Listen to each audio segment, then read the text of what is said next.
तर हे बघा, सर्वांना महाशिवरात्रीच्या खूप खूप शुभेच्छा। आपली महाशिवरात्र अगदी 2च दिवसावर येऊन ठेपलेली आहे आणि आज आपण बनवणार आहोत मस्त सात्विक अशी उपवासाची थाळी। त्यात आहे मस्त राजगिऱ्याच्या पिठाचा शिरा, गुळ घालून, शेंगदाणा गुळ लाडू आणि साबुदाणा आणि राजगिरा घालून थालीपीठ, जे अगदी खुसखुशीत आणि मस्त लागतात आणि सोबत ही खोबऱ्याची चटणी दाखवलेली आहे। तर नमस्कार, मी अनिता केदार रेसिपीज मराठीमध्ये तुमचं मनापासून स्वागत आहे। आणि हो, हे आपले खजूर तर आहेत जोडीला, म्हणजे अगदी पोटभरीची सात्विक थाळी आहे। तर चला बघूया ती झटपट अगदी अर्ध्या तासाच्या आत कशी बनवायची। उपवासाची सर्वात सोपी आणि सात्विक थाळी। त्यात आपण आधी बनवणार आहोत राजगिऱ्याच्या पिठाचा शिरा। खूप छान लागतो हा। या असं बाजारात राजगिऱ्याचं पीठ मिळतं। तर हे अर्धा कप राजगिऱ्याचं पीठ घेतलेलं आहे, अर्धा कप गुळ घेतलेला आहे, काजू बदाम पिस्ता आपल्या आवडीप्रमाणे आणि 3 चमचे तूप लागणार आहे। तर सर्वात आधी शिरा बनवायला सुरुवात करूया। राजगिऱ्याचा शिरा बनवताना सर्वात आधी राजगिऱ्याचं पीठ 1-2 मिनिटं असंच भाजून घ्यायचं, म्हणजे पटकन शिरा होतो। तुपात भाजायला वेळ जास्त लागतो, तर 1-2 मिनिटं छान खरपूस भाजून घेऊया आणि गॅस मीडियम ठेवायचा आणि भाजून घ्यायचा। आणि हो, तुम्हाला मी सांगेल, सोमवार किंवा महाशिवरात्र याला भगर चालत नाही, तेव्हा भगरीचा वापर करू नका, किंवा संकष्टीला सुद्धा भगर खात नाही। त्यामुळे राजगिऱ्याचं पीठ, शिंगाड्याचं पीठ, साबुदाणा हे चालतात। तर आपण आज मी तुम्हाला 4 प्रकार दाखवणार आहे, म्हणजे पूर्ण उपवासाची थाळी दाखवत आहे। आणि राजगिरा पण खूप हेल्दी असतो, भरपूर कॅल्शियम, हिमोग्लोबिन, आयर्न म्हणजे याच्यात मिळतं आपल्याला। किंवा तुम्ही उपवास नसतानाही मुलांना पण देऊ शकतात, तुम्ही स्वतः पण खाऊ शकतात। मी साबुदाण्याचे थालीपीठ पण तुम्हाला पुढे कसे बनवायचे तेही मी दाखवणारच आहे। एकीकडे मी 1 वाटी पाणी पण गरम करायला ठेवलंय शिऱ्यासाठी। 2 मिनिटं आपलं राजगिऱ्याचं पीठ भाजून झालेलं आहे, सुगंध यायला सुरुवात झालेली आहे। आता यात आपण 1-2 चमचे तूप घालूया आणि तुमचं पातळ असेल तर 3 चमचे घाला, कारण घट्ट तूप हे जास्त होतं।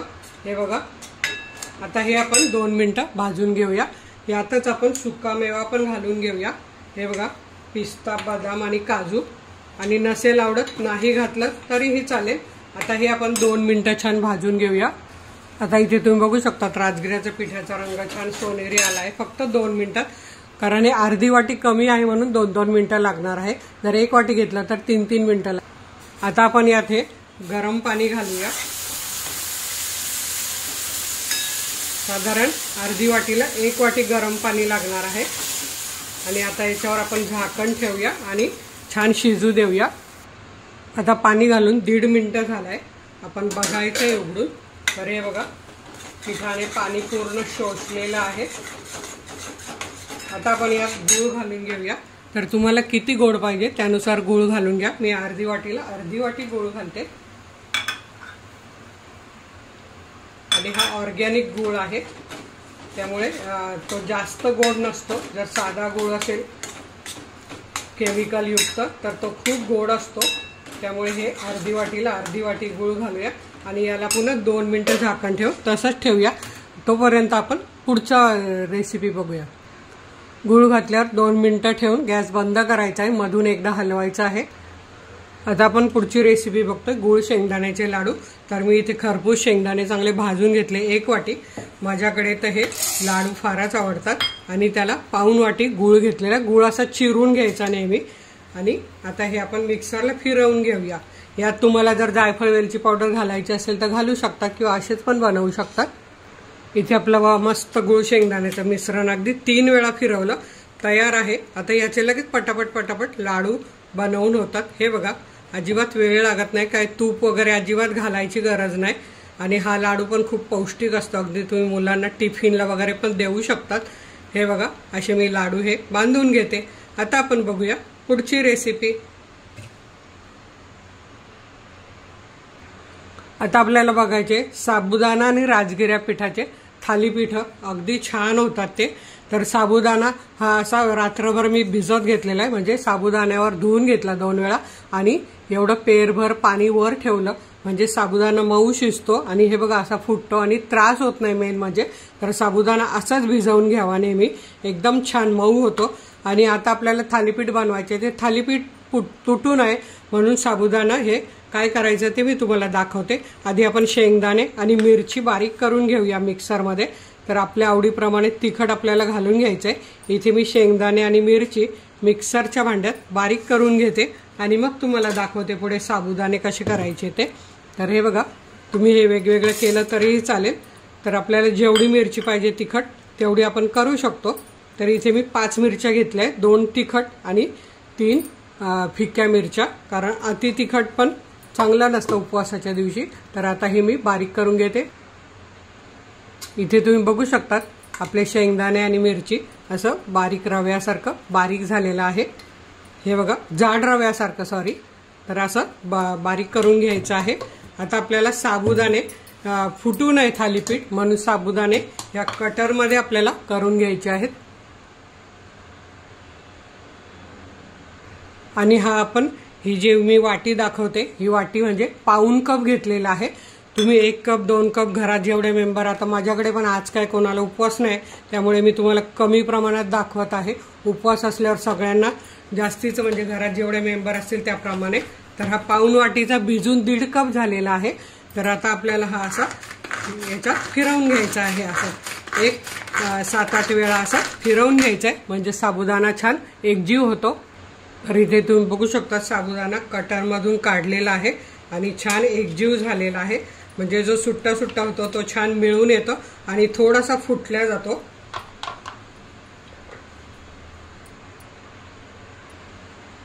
आता आपल्याला यात काय करायचे, इथे मी 2 बटाटे घेतलेले आहे। साधारण हे 200 ग्राम बटाटे आहे। अर्धी वाटी इथे मी राजगिऱ्याचं पीठ घेतलेलं आहे, त्यामुळे थालीपीठ छान होतं। आता हे मी बटाटे किसून घेते किसणीने।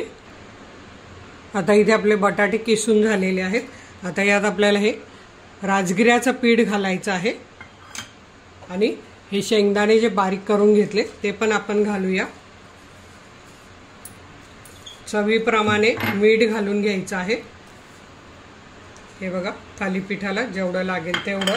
आणि इथे मी माझ्याकडे प्लेन काश्मीरी मिरची पावडर आहे, फक्त त्यात काहीच नाहीये, ती मी घालते रंग थोडा सुरेख येण्यासाठी। आणि तुम्हाला याच्यात उपवास नसेल तर कोथिंबीर घाला, किंवा जर तुम्ही उपवासाला कोथिंबीर खात असाल तर नक्कीच कोथिंबीर घालू शकता। आता आपण हे पूर्ण मिश्रण एकजीव करून घेऊया। पाणी अजिबात घालायचं नाहीये, त्यामुळे थालीपीठ कुरकुरीत होतात छान।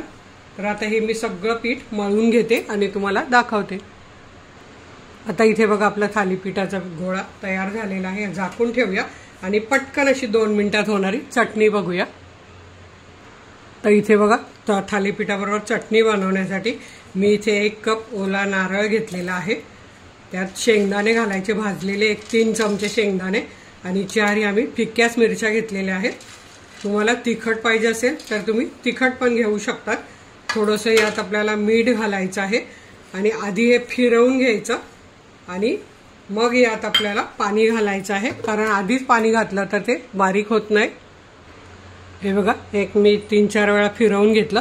आता आपल्याला यात पाहिजे तेवढं पाणी घालायचं। तुम्हाला कितपत चटणी पातळ पाहिजे त्यानुसार पाणी घालायचं। मी अर्धी वाटी घातलंय आणि हे फिरवल्यावर अजून लागलं तर अजून घालेल।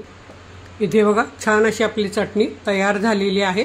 तुम्हाला जर यात दही घालायचं असेल दही घाला, लिंबू घाला, पण मी अशीच बनवते, कारण मुलांना कधी कधी वेगळं पाहिजे असतं, कधी कोथिंबीर घालून कधी हे। पण आता उपवासाला मी कोथिंबीर खात नाही त्यामुळे मी अशीच टाकली। जर तुम्ही कोथिंबीर आलं खात असाल तर तुम्ही घालू शकता। आता इथे आपलं पीठ तयार आहे थालीपीठाचं। तर आता आपल्याला काय करायचं आहे, एक रुमाल घ्यायचा आहे, त्या रुमालावर असा पाण्यात बुडवून घ्यायचा रुमाल आणि असा पसरवून त्यावर आपल्याला थालीपीठ थापून घ्यायचं आहे, म्हणजे पटकन होतं। आता इथे आपल्याला जेवढ्या आकाराचं थालीपीठ बनवायचं आहे तेवढा गोळा घ्यायचा आणि थालीपीठ थापून घ्यायचं आहे। थापताना इथे आपल्याला पाण्यात हात घालायचा आहे, म्हणजे थालीपीठ पटकन थापलं जातं आणि असं छान असं थापून घ्यायचं आहे। इकडे मी तवा तापत ठेवलाय लोखंडाचा। इथे तुम्ही बघू शकता असं छान असं आपलं थालीपीठ तयार झालंय। आता आपण गॅसकडे जाऊया। आता इथे आपल्या तव्याला तुम्ही तूप लावू शकता किंवा शेंगदाण्याचं तेल लावू शकता। मी इथे शेंगदाण्याचं तेल सगळीकडे लावून घेते, अर्धा चमचा। आता इथे हा रुमाल असा हातावर घेऊन तव्यावर सोडायचा आहे। हे बघा, लगेच थालीपीठ निघतं आणि पुन्हा ते होईपर्यंत दुसरं थालीपीठ थापून घ्यायचं आणि हे मध्यम आचेवर भाजून घ्यायचं दोन्ही साईडने। एकदम खरपूस मस्त। आणि या पिठाचे तुम्ही साबुदाणे वडे सुद्धा बनवू शकता, तेलकट होत नाही। पण ज्यांना तेलकट खायचं नाही त्यांच्यासाठी आपण हे असं करू शकतो, कारण उपवास असतो त्यामुळे। आता हे मी दोन्ही साईडने भाजून घेते आणि तुम्हाला दाखवते।